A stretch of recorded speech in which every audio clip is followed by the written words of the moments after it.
Iran America ও ইସ୍ରାଏଲରେ ଚାଲିଥିବା ଯୁଦ୍ଧ ଧୀରେ ଧୀରେ ଅପରାଧ ଶ୍ରେଣୀଭୁକ୍ତ ହେବା ଆରମ୍ଭ କଲା ଭଳି ମନେ ହେଲାଣି। ସାଧାରଣ ଲୋକଙ୍କର ଧନ ସମ୍ପତ୍ତି ଉପରେ ଆକ୍ରମଣ ବଢ଼ିଲାଣି, ଯାହା ୱାର କ୍ରାଇମ ଭଳି ମନେ ହେଉଛି। ଆଉ ଏଭଳି ଏକ ୱାର କ୍ରାଇମକୁ ସୃଷ୍ଟି କରିଛି ଆମେରିକା। ଆମେରିକା ଇରାନରେ ଥିବା ଏକ ବଡ଼ ପୋଲ ବା ବ୍ରିଜକୁ ଧ୍ୱଂସ କରିଦେଇଛି। जो ब्रिज रे अनेक लोक यातायात करुवे, जो ब्रिज दे अनेक गाड़ी मोटर सेतेबेले जिबा आसिबा करुथिबो, जो ब्रिज उपरे ओ तळे अनेक लोक थाई पारंती, सेही ब्रिज को एकाधिक बार आक्रमण करिछि। आ ये ब्रिज हेउछि B1 हाईवे ब्रिज, जहा ईरान रो एक बड़ उच्च एवं गुरुत्वपूर्ण ब्रिज भली मने हेउछि। यहा सह देखा देछि वार क्राइम रा आशंका। नमस्कार, न्यूज रूम को स्वागत करुछि मु अभिन्न आशुतोष। दर्शक बंधु, ईरान अमेरिका और इस्राएल रो युद्ध आरंभ ही केवल सामरिक भित्तिभूमि उपरे आक्रमण नुहे, बरम तैल भंडार अर्थनीति उपरे आक्रमण भली मने हेउतिला। हेले धीरे धीरे यह भित्तिप्रस्तर साधारण लोकंक पई उपादेय हेउतबा अनुष्ठान उपरे आक्रमणर रूप नेलाणी। पूर्वर मध्य स्कूल और विश्वविद्यालय उपरे एभली आक्रमणर नजर रही। वर्तमान जोगाजोग और गमनागमन प्रक्रिया को आघात करने को प्रस्तुत होउछि अमेरिका। एहार भितरे अमेरिका B1 हाईवे ब्रिज को ध्वंस करिछि। B1 हाईवे ब्रिज हेउछि ईरान रो सबुठारु उच्च ब्रिज मध्यरु गोटिए। यह साधारणतः लॉजिस्टिक सपोर्ट, मिलिटरी इक्विपमेंट रो परिवहन ता सहित साधारण लोकंक जीवा आसिबा पई उद्दिष्ट। ए ब्रिज उपरे प्राय 2 रु 3 थर हमला करिछि अमेरिकीय सेना आ ब्रिज को आपाततः नष्ट कर देछि। दर्शक बंधु, थरे चिंता करंतु, जेतेबेले ए ब्रिज उपरे आक्रमण होइथिबो सेतेबेले साधारण लोक एहा उपरे थिबे, अनेक साधारण लोकंक गाड़ी जीवा आसिबा करुथुबो। एनु सिविलियन इंफ्रास्ट्रक्चर को एभली ध्वंस करिबा और साधारण लोकं को हत्या करिबा वर्तमान वार क्राइम बोली मानवाधिकार सुरक्षा कर्मी माने कहिबा आरंभ कलेनी। हेले राष्ट्रपति डोनाल्ड ट्रम्प विचलित कला भली ट्वीट करूचंती। एक्स हैंडल रे से लिखिचंती, एही ब्रिज को एथिपाई ध्वंस करा गला जे एही ब्रिज दे ईरान रो विभिन्न मिलिटरी इक्विपमेंट परिवहन करा जाउथिला। आ एही पोस्ट को शेयर करंतु। सते जेमिति बेस खुशी होई जाइछंती अमेरिकीय राष्ट्रपति। हेले अमेरिकीय राष्ट्रपति भूली जाउछंती कि ईरान रे एमिति अनेक ब्रिज रहिछि, अनेक रास्ता घाट रहिछि, अनेक साधारण अनुष्ठान रहिछि जहा परोक्ष भावरे प्रत्यक्ष भावरे मिलिटरी इक्विपमेंट रो परिवहन पई गुरुत्वपूर्ण। अर्थात वर्तमान केवल सामरिक घाटी नुहे, एभली जोगाजोग परिवहनर माध्यम सारिथिबा ब्रिज एवं मानविक संबल को संपूर्ण ध्वंस करिदेबो कि ईरान। इंटरनेशनल लॉ कहूछि एभली सिविलियन इंफ्रास्ट्रक्चर उपरे आक्रमण हेउछि एक वार क्राइम। एथिपाई आक्रमणकारी देशंक उपरे आईनगत कार्यानुष्ठान निया जाई पारिबो। जातिसंघ मध्य एहाकु स्वीकृति दैछि। सेपटे एही ब्रिज उपरे आक्रमण परे ईरान मध्य चिहिकी उठिछि। ईरान केवल अमेरिका रे नुहे, बरम मध्य प्राच्य रे थिबा एकाधिक ब्रिज को टार्गेट करिबा पई हिट लिस्ट तयारी करिछि। ईरान सऊदी अरब रो अनेक ब्रिज को टार्गेट करिबा पई निजर हिट लिस्ट आरंभ जारी करि सारिछि। ता सहित पाखापाखी ओ पड़ोसी देश गुड़िकर विभिन्न ब्रिज उपरे आक्रमण करिबो बोली धमक देछि। एही हिट लिस्ट तालिका रे अछंती शेख जबार अल अहमद अल सभा ब्रिज, कजवे, ता सहित शेख जयद ब्रिज, शेख खलीफा ब्रिज, किंग हुसैन ब्रिज, दानिया ब्रिज, अब्डन ब्रिज, एभली अनेक बड़ बड़ ब्रिज को वर्तमान समय रे ईरान ध्वंस करिबो बोली हिट लिस्ट जारी करिछि। आ एही तमाम ब्रिज मध्य प्राच्यर देश गुड़िक उपरे भितरे रहिछि, जो ब्रिज दे अनेक समय रे तैल सामग्रीर परिवहन होइथाय, युद्धास्त्र युद्ध सामग्रीर परिवहन होइथाय, ता सहित साधारण लोक मध्य जीवा आसिबा करंती। एही ब्रिज गुड़िक गोटे प्रकार विभिन्न देशर लाइफलाइन कहिले किछि भूल हेबो नाही। आ ईरान एभली आक्रमण पछरे लक्ष्य रखिछि, जदि अमेरिका B1 हाईवे ब्रिज को युद्ध सामग्री परिवहनकारी ब्रिज बोली अभिहित करी ध्वंस करुछि, तेबे ईरान भी चुप बसिबो नाही। जो ब्रिज गुड़िक मिलिटरी सामग्री यातायात करुच्ची जो राष्ट्र गुड़िक परोक्ष भाव में अमेरिका सह छिड़ा होती युद्ध को अमेरिका सहयोग करुच्चंती से भली राष्ट्र गुड़िकर ब्रिज अमेरिकार अनेक ब्रिज को टार्गेट करा जिवो बोली सफा सफा कहि देछि। यह एक जरूरी परिस्थिति सृष्टि करुच्ची दर्शक बंधु।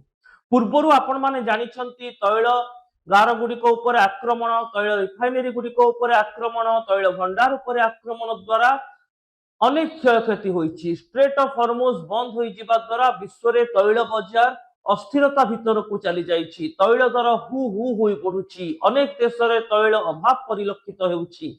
ठीक एतिकी बेले ब्रिज बा पोलो गुड़ी को आक्रमण करी सिविलियन इंफ्रास्ट्रक्चर गुड़ी को आक्रमण करी पुणी एक नुआ विपत्ति सृष्टि करने को जाउछंती अमेरिका और ईरान। आउ एथिपाई सबुठु अधिक दायी करा जिवो अमेरिका को, कहीं अमेरिका पूर्वर ब्रिज को आक्रमण करिछि, पूर्वर स्कूल घर को आक्रमण करिछि, पूर्वर यूनिवर्सिटी को आक्रमण करिछि। आउ वर्तमान यार जवाब देबा पाई प्रस्तुत हो जाइछि ईरान। दर्शक बंधु आपण भाबुचंती ना एही ब्रिज गुडी को जदि क्षति पहुंचे तेबे विभिन्न राष्ट्र उपर यार प्रभाव कौन पड़िबो से संपर्कित तथ्य मु टिके आपण को दे देबा पाई चाहिए। अमेरिका रे प्राय 1,67,000 रु अधिक ब्रिज रही। तारी भितर 50 रु 60 हेउची आइकॉनिक ब्रिज आउ 200 रु 300 हेउची स्ट्रैटेजिकली इंपोर्टेंट ब्रिज। अर्थात 200 रु 300 ब्रिज दे मिलिटरी सामग्री रो परिवहन करा जाई थाए। देश भितरे और देश बाहर को विभिन्न जरूरी सामग्री दैनंदिन जीवन में आवश्यक पड़ुवा सामग्री परिवहन हुए। वाणिज्यिक और अर्थनैतिक दृष्टिकोण एसबु पोल बेस गुरुत्वपूर्ण। यह सहित साधारण लोकंकर जीवा आसवा पाई मध्य एही ब्रिज एक गुरुत्वपूर्ण भूमिका नहीं थाए। एभली पाखापाखी 1000 रु 2000 ब्रिज अमेरिका रे रहिछि। आउ ए सब ब्रिज को जदि ईरान टार्गेट करे थरे चिंता करंतु एहार परिणति कोन हेबो। वर्तमान समय ईरान जो हिटलिस्ट जारी करिछि सेथिरे अनेक बड़ बड़ ब्रिज रहिछि एवं सऊदी अरब मिडिल ईस्ट रो जो सब ब्रिज रहिछि से सब ब्रिज देई अर्थनैतिक कारबार वाणिज्यिक कारबार भी होई थाए। अर्थात जदि ईरान ए हिटलिस्ट को कार्यकारी करे तेबे आहुरी चिंताजनक होई जिवो अर्थनैतिक परिस्थिति। पूर्वर भी ईरान रो गोटे ट्रेंड रहिछि। ईरान जेतेबेले हिटलिस्ट जारी करिछि, ईरान जेतेबेले कहिछि आमे आक्रमण करिबु, कई घंटा भीतर तार आक्रमण होइछि। आ ईरान एमिति एक देश जेतेबेले शत्रु पक्षर आक्रमणर प्रति जवाब देछि सेतेबेले बा ता पूर्वरु केउ स्थान रे आक्रमण हेबा सुचाई देछि। अंततः साधारण लोक से स्थान रे नथिबे आउ साधारण लोकन को क्षति पहुंचिबो नाही। ये ईरान रो स्ट्रैटेजी होई पारे। किंतु यह द्वारा जे भित्तिभूमि नष्ट हेबो, अर्थनैतिक और वाणिज्यिक कॉरिडोर ध्वंस पाइबो, फलस्वरूप मुद्रास्फीति हार बढ़िबार संभावना रही। स्टॉक मार्केट रे हार प्रभाव देखा दे पारे। साधारण बाजार रे जेतेबेले विभिन्न अत्यावश्यक सामग्री ए ब्रिज गुडिक दे पहुंचिबो नाही, दर वृद्धि होई पारे। केवल तैल इंधन क्षेत्र नुह, सामग्रिक भाव में आम पाई आवश्यक हेउथुबा बाजार रा समस्त सामग्री रो मूल्य बढ़ी पारे। अर्थात युद्ध वर्तमान गोटे अर्थनैतिक अस्थिरता सृष्टि करुछि। आ ईरान भी बेस भाबी चिंती मिडिल ईस्ट रो ब्रिज गुडी को टार्गेट करिछि। कहीं अमेरिका अभियोग करुछि B1 हाईवे ब्रिज दे मिलिटरी सामग्री जिबा आसिबा करुथुला, परिवहन करा जाउथुला।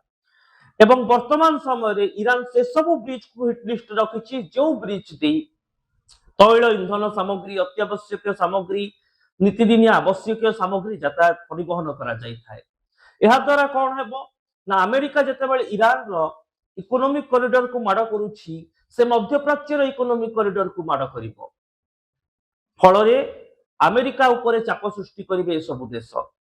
अमेरिकार अर्थनैतिक और वाणिज्यिक कॉरिडोर यह द्वारा प्रभावित हेबो।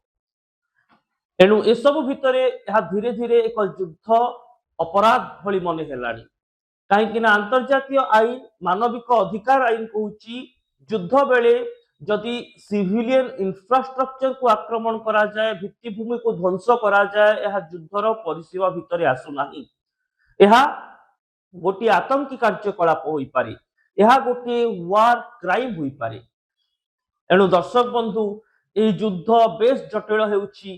केतेबेले अस्त्र विरतिर कथा उठुची, केतेबेले युद्ध बंद पाई आलोचना कथा कहा जाउची, किंतु तार फल किछि हेउ नाही। ବରଂ ଏହି ଯୁଦ୍ଧ ଏକ ବିଭୀଷିକା ଆଡ଼କୁ ମୁହାଁଉଛି। ଯେତେବେଳେ ସାମରିକ ଘାଟି ନୁହେଁ, ପୁରା ଅର୍ଥ ବ୍ୟବସ୍ଥା, ପୁରା ବାଣିଜ୍ୟିକ କରିଡର, ଆମର ଭିତ୍ତିଭୂମି ନଷ୍ଟ କରିବା ପାଇଁ ଏହି ଯୁଦ୍ଧ ବର୍ତ୍ତମାନ କାର୍ଯ୍ୟ କରୁଥିବା ମନେ ହେଉଛି, ଯାହା ବେଶ ଚିନ୍ତାଜନକ।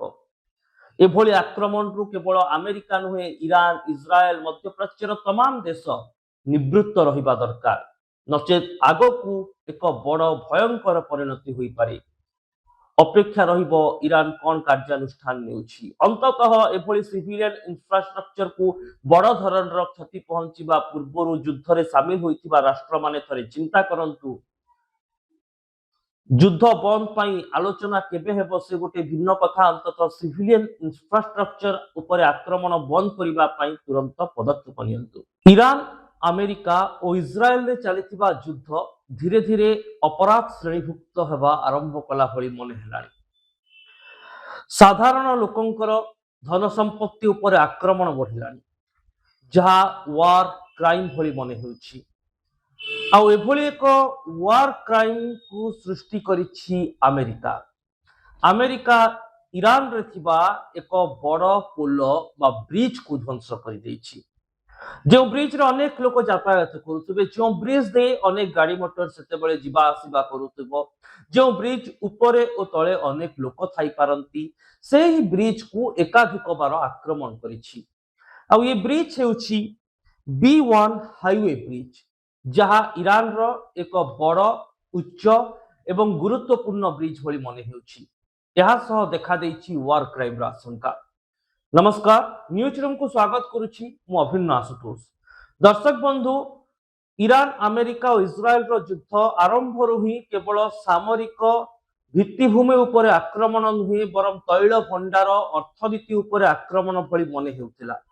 ହେଲେ ଧୀରେ ଧୀରେ ଏହା ଭିତ୍ତିପ୍ରସ୍ତର, ସାଧାରଣ ଲୋକଙ୍କ ପାଇଁ ଉପାଦେୟ ହେଉଥିବା ଅନୁଷ୍ଠାନ ଉପରେ ଆକ୍ରମଣର ରୂପ ନେଲାଣି। ପୂର୍ବରୁ ମଧ୍ୟ ସ୍କୁଲ ଓ ବିଶ୍ୱବିଦ୍ୟାଳୟ ଉପରେ ଏଭଳି ଆକ୍ରମଣର ନଜର ରହିଛି। ଆଉ ବର୍ତ୍ତମାନ ଯୋଗାଯୋଗ ଓ ଗମନାଗମନ ପ୍ରକ୍ରିୟାକୁ ଆଘାତ କରିବାକୁ ପ୍ରସ୍ତୁତ ହେଉଛି ଆମେରିକା। ଏହାରି ଭିତରେ ଆମେରିକା B1 ହାଇୱେ ବ୍ରିଜକୁ ଧ୍ୱଂସ କରିଛି। B1 ହାଇୱେ ବ୍ରିଜ ହେଉଛି ଇରାନର ସବୁଠାରୁ ଉଚ୍ଚ ବ୍ରିଜ ମଧ୍ୟରୁ ଗୋଟିଏ। ଏହା ସାଧାରଣତଃ ଲଜିଷ୍ଟିକ ସପୋର୍ଟ, ମିଲିଟାରୀ ଇକ୍ୟୁପମେଣ୍ଟର ପରିବହନ, ତା ସହିତ ସାଧାରଣ ଲୋକଙ୍କ ଯିବା ଆସିବା ପାଇଁ ଉଦ୍ଦିଷ୍ଟ। ଏହି ବ୍ରିଜ ଉପରେ ପ୍ରାୟ 2ରୁ 3 ଥର ହମଲା କରିଛି ଆମେରିକୀୟ ସେନା, ଆଉ ବ୍ରିଜକୁ ଆପାତତଃ ନଷ୍ଟ କରିଦେଇଛି। ଦର୍ଶକ ବନ୍ଧୁ, ଥରେ ଚିନ୍ତା କରନ୍ତୁ, ଯେତେବେଳେ ଏହି ବ୍ରିଜ ଉପରେ ଆକ୍ରମଣ ହୋଇଥିବ, ସେତେବେଳେ ସାଧାରଣ ଲୋକ ଏହା ଉପରେ ଥିବେ, ଅନେକ ସାଧାରଣ ଲୋକଙ୍କ ଗାଡ଼ି ଯିବା ଆସିବା କରୁଥିବ। ଏଣୁ ସିଭିଲିଆନ ଇନଫ୍ରାଷ୍ଟ୍ରକ୍ଚରକୁ ଏଭଳି ଧ୍ୱଂସ କରିବା ଓ ସାଧାରଣ ଲୋକଙ୍କୁ ହତ୍ୟା କରିବା ବର୍ତ୍ତମାନ ୱାର କ୍ରାଇମ ବୋଲି ମାନବାଧିକାର ସୁରକ୍ଷା କର୍ମୀ ମାନେ କହିବା ଆରମ୍ଭ କଲେଣି। ହେଲେ ରାଷ୍ଟ୍ରପତି ଡୋନାଲ୍ଡ ଟ୍ରମ୍ପ ବିଚଳିତ କଲା ଭଳି ଟ୍ୱିଟ୍ କରୁଛନ୍ତି। ଏକ୍ସ ହ୍ୟାଣ୍ଡେଲରେ ସେ ଲେଖିଛନ୍ତି, ଏହି ବ୍ରିଜକୁ ଏଥିପାଇଁ ଧ୍ୱଂସ କରାଗଲା ଯେ ଏହି ବ୍ରିଜ ଦେଇ ଇରାନର ବିଭିନ୍ନ ମିଲିଟାରୀ ଇକ୍ୟୁପମେଣ୍ଟ ପରିବହନ କରାଯାଉଥିଲା। ଆଉ ଏହି ପୋଷ୍ଟକୁ ସେୟାର କରନ୍ତୁ, ସତେ ଯେମିତି ବେଶ ଖୁସି ହୋଇଯାଇଛନ୍ତି ଆମେରିକୀୟ ରାଷ୍ଟ୍ରପତି। ହେଲେ ଆମେରିକୀୟ ରାଷ୍ଟ୍ରପତି ଭୁଲି ଯାଉଛନ୍ତି କି ଇରାନରେ ଏମିତି ଅନେକ ବ୍ରିଜ ରହିଛି, ଅନେକ ରାସ୍ତାଘାଟ ରହିଛି, ଅନେକ ସାଧାରଣ ଅନୁଷ୍ଠାନ ରହିଛି, ଯାହା ପରୋକ୍ଷ ଭାବରେ ପ୍ରତ୍ୟକ୍ଷ ଭାବରେ ମିଲିଟାରୀ ଇକ୍ୟୁପମେଣ୍ଟର ପରିବହନ ପାଇଁ ଗୁରୁତ୍ୱପୂର୍ଣ୍ଣ। ଅର୍ଥାତ୍ ବର୍ତ୍ତମାନ କେବଳ ସାମରିକ ଘାଟି ନୁହେଁ, ଏଭଳି ଯୋଗାଯୋଗ ଓ ପରିବହନର ମାଧ୍ୟମ ସାରିଥିବା ବ୍ରିଜ ଏବଂ ମାନବିକ ସମ୍ବଳକୁ ସମ୍ପୂର୍ଣ୍ଣ ଧ୍ୱଂସ କରିଦେବ କି ଇରାନ? ଇଣ୍ଟରନ୍ୟାସନାଲ ଲ କହୁଛି ଏଭଳି ସିଭିଲିଆନ ଇନଫ୍ରାଷ୍ଟ୍ରକ୍ଚର ଉପରେ ଆକ୍ରମଣ ହେଉଛି ଏକ ୱାର କ୍ରାଇମ। ଏଥିପାଇଁ ଆକ୍ରମଣକାରୀ ଦେଶଙ୍କ ଉପରେ ଆଇନଗତ କାର୍ଯ୍ୟାନୁଷ୍ଠାନ ନିଆଯାଇପାରିବ। ଜାତିସଂଘ ମଧ୍ୟ ଏହାକୁ ସ୍ୱୀକୃତି ଦେଇଛି।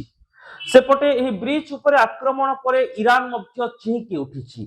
ଇରାନ କେବଳ ଆମେରିକାରେ ନୁହେଁ, ବରଂ ମଧ୍ୟପ୍ରାଚ୍ୟରେ ଥିବା ଏକାଧିକ ବ୍ରିଜକୁ ଟାର୍ଗେଟ କରିବା ପାଇଁ ହିଟ୍ ଲିଷ୍ଟ ତିଆରି କରିଛି। ଇରାନ ସାଉଦି ଆରବର ଅନେକ ବ୍ରିଜକୁ ଟାର୍ଗେଟ କରିବା ପାଇଁ ନିଜର ହିଟ୍ ଲିଷ୍ଟ ଜାରି କରି ସାରିଛି। ତା ସହିତ ପାଖାପାଖି ଓ ପଡ଼ୋଶୀ ଦେଶଗୁଡ଼ିକର ବିଭିନ୍ନ ବ୍ରିଜ ଉପରେ ଆକ୍ରମଣ କରିବ ବୋଲି ଧମକ ଦେଇଛି।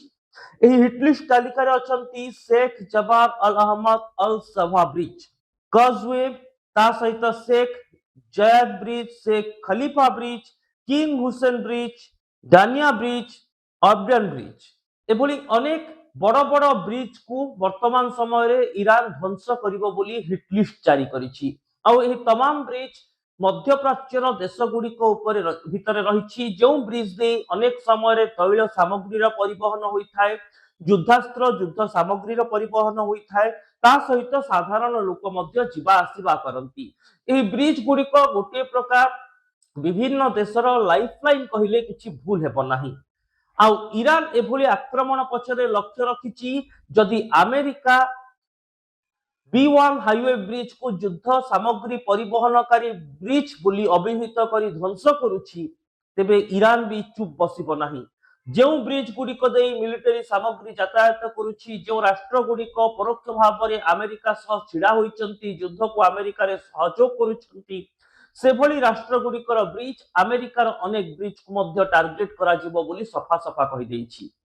एहा एक जरूरी परिस्थिति सृष्टि करुछि। दर्शक बंधु, पूर्वरु आपण माने जानिछंती तैल गार गुड़िक उपर आक्रमण, तैल रिफाइनरी गुड़िक उपर आक्रमण, तैल भंडार उपर आक्रमण द्वारा अनेक क्षयक्षति होइछि। स्ट्रेट ऑफ हॉर्मुज बंद होई जिबा द्वारा विश्व रे तैल बाजार अस्थिरता भितर को चली जाइछि। तैल दर हु हु होई पडुछि, अनेक देश रे तैल अभाव परिलक्षित हेउछि। ठीक एतिकी बेले ब्रिज बा पोलो गुड़ी को आक्रमण करी, सिविलियन इंफ्रास्ट्रक्चर गुड़ी को आक्रमण करी पुणी एक नुआ विपत्ति सृष्टि करने को जाउछंती अमेरिका और ईरान।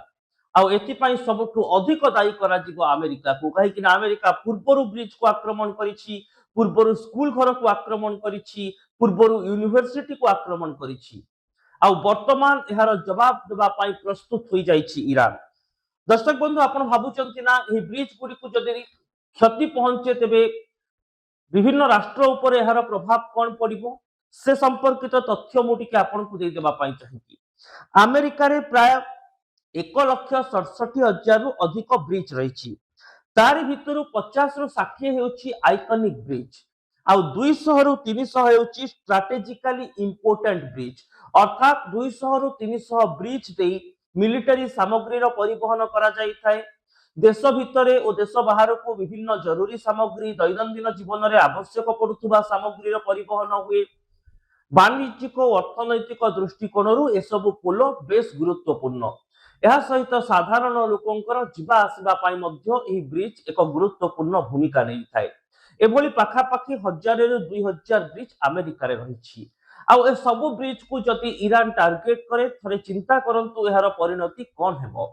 वर्तमान समय ईरान जो हिटलिस्ट जारी करिछि सेथिरे अनेक बड़ बड़ ब्रिज रही एवं साउदी अरब, मिडिल ईस्ट रो जो सब ब्रिज रही से सब ब्रिज दे अर्थनैतिक कारबार, वाणिज्यिक कारबार भी होई थाए। अर्थात जदि ईरान ए हिटलिस्ट को कार्यकारी करे तेबे आहुरी चिंताजनक होई जिवो अर्थनैतिक परिस्थिति। पूर्वरु भी ईरान रो गोटे ट्रेंड रही। ईरान जेतेबेले हिटलिस्ट जारी करिछि, ईरान जेतेबेले कहिछि आमे आक्रमण करिवु, कई घंटा भितर तार आक्रमण होइछि। आ ईरान एमिति एक देश जेतेबेले शत्रु पक्षर आक्रमणर प्रति जवाब देछि सेतेबेले बा ता पूर्वरु केउ स्थान रे आक्रमण हेबा सुचाई देछि। अंततः साधारण लोक से स्थान रे नथिबे, आउ साधारण लोकंकु क्षति पहुंचिबो नाही। ये ईरान रो स्ट्रैटेजी होई पारे, किंतु यह द्वारा जे भित्तिभूमि नष्ट हेबो, अर्थनैतिक और वाणिज्यिक कॉरिडोर ध्वंस पाइबो, फलस्वरूप मुद्रास्फीति हार बढ़िबार संभावना रही। स्टॉक मार्केट रे हार प्रभाव देखा दे पारे। साधारण बाजार रे जेतेबेले विभिन्न अत्यावश्यक सामग्री ए ब्रिज गुडिक दे पहुंचिबो नाही, दर वृद्धि होई पारे। केवल तैल इंधन क्षेत्र नुह, सामग्रिक भाव में आम पाई आवश्यक हेउतबा बाजार रा समस्त सामग्री रो मूल्य बढ़ी पारे। अर्थात युद्ध वर्तमान गोटे अर्थनैतिक अस्थिरता सृष्टि करुछि। आ ईरान भी बेस भाबी चिंती मिडिल ईस्ट रो ब्रिज गुडी को टार्गेट करिछि, कहीं अमेरिका अभियोग करुछि B1 हाईवे ब्रिज दे मिलिटरी सामग्री जीवा आसिबा करुथिला, परिवहन करा जाउथिला। एवं वर्तमान समय रे ईरान से सब ब्रिज को हिटलिस्ट रखिछि जो ब्रिज दे तैल इंधन सामग्री, अत्यावश्यक सामग्री, नीतिदिनिया आवश्यक सामग्री यातायात परिवहन करा जाई थाए।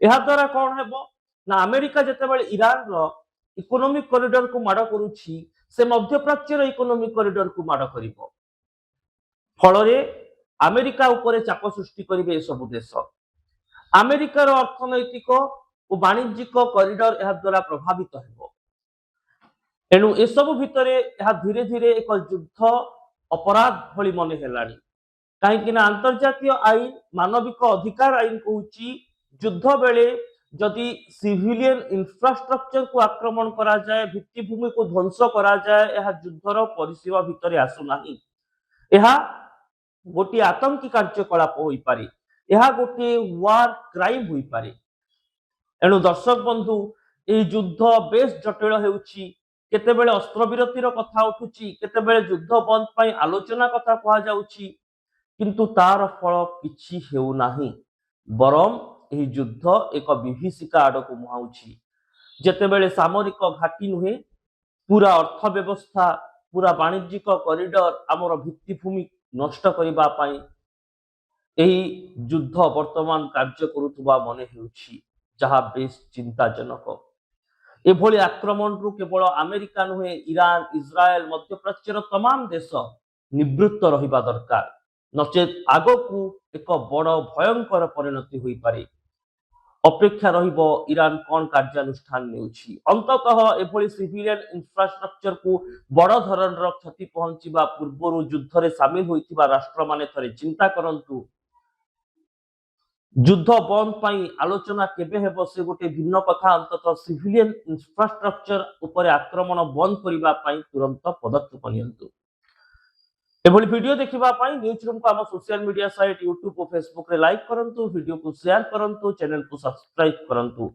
रहुछि दर्शक बंधु नमस्कार।